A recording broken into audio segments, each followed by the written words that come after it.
Back after a 2-year hiatus, the Cider Summit in Seattle is returning, and it's going to have 11 years on the books this weekend when the festival returns. This morning, Alan Shapiro live in studio here with us, showing us a nice spread of ciders here. We were talking in the break about all the varieties these days, right? You can This do is pretty anything incredible. now. Terrific. Yeah, we've got, almost 50 producers and 160 different products there, Wow. coming up this weekend, Friday and Saturday. So for people that, don't think they like cider or Sure. don't kind of get what's out there, there's going to be something there that people are going to like. Well, what can people do at the event? Is there going to be tastings, music? What sorts of things can they expect? Right. So with your admission, you're going to get a certain number of tasting tokens in our festival glassware.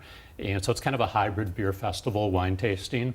And there's a huge range of ciders out there. Some of the more popular, well-known local and regional ones like Seattle Cider or Schilling that are in front of us.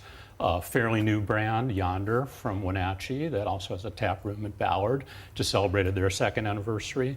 We've got some international ciders from Spain and France. We've got, if there's kind of more wine geeks or cider geeks out there that want to talk orchards and apple varieties, they can hang out in our Heritage Cider tent and visit our friends from Dragon's Head. And there's even some fruit spirits there. So we've got apple cider whiskey from J Seeds, and then again on the geekier high-end side, there's the Huet Calvados that we have there, which is from a family that's been producing French apple brandy since 1800s. Oh, wow. And that product's aged in oak for 8 years, so there's really a huge variety and sampling. Unbelievable. So many different ways to make the cider. How has the industry sort of grown up in the last several years? I feel like there's so many more different ways to make cider. Oh, yeah. Yeah, we started the festival in 2010 to kind of create a showcase for these emerging new cider producers. And it just, there's been the huge growth of cider enthusiasts and producers and types and styles, exactly to your point.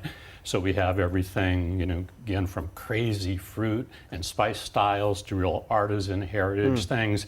And so the idea is you can come in and really sample the differences and discover, what best suits your palate. If you had to pick a favorite from these, the style, whether it's the rosé or doing a hard cider, what do you think? Putting you on the spot. Yeah. Okay, I'm kind of one of those geeky artisanal cider guys, so I'll be hanging out. I don't get the chance to drink very much during the festival because I'm a little busy. You're working. Sure. Yeah. But if I get a moment to sneak in a drink or two, I'll probably be over at the Heritage Cider tent having things like the Dragon's Head from Vashon and some of our other producers, and really get a sense of the art of the apple. Yeah, Vashon, they're doing great stuff with cider, as you mentioned. All right, details on the event. Where is it? How can people sign up? Right, we're at Lake Union Park, which is right adjacent to Mohi. The event runs this Friday and Saturday. Friday from 3 p.m. to 8 p.m. Saturday from noon to 5. You can go online to cidersummit.com, click on the Seattle section, get all the info. You can actually, on the producers page, download our event guide, which is on the screen right now, and do your homework before you show up.